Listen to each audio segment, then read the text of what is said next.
ആയവൻ കൂടെയുണ്ടാകും എന്ന പ്രത്യാശ ക്രിസ്മസ് നമുക്ക് പറഞ്ഞു തരുന്നു.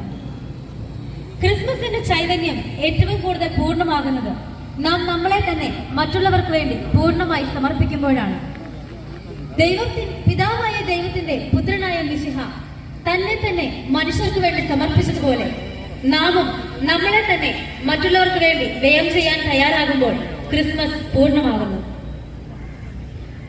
മനുഷ്യന്റെ വികാരങ്ങൾ അറിയാൻ, അവനോട് അവന്റെ ഭാഷയിൽ സംസാരിക്കാൻ, അവനോട് ചെങ്ങാട്ടം കൂടാൻ കൊതിക്കുന്ന ഒരു ദൈവത്തിനെ മനുഷ്യനായി അവതരിക്കാൻ സാധിക്കും. അതാണ് ക്രിസ്മസ്. അങ്ങനെയെങ്കിൽ ഇങ്ങനെയൊരു ഉൾക്കാഴ്ചയാണ് ഈ ക്രിസ്മസ് നമ്മളെ ക്ഷണിക്കുന്നത്. ഒരു മനുഷ്യനാവാൻ, മനുഷ്യനായി അവതരിക്കാൻ.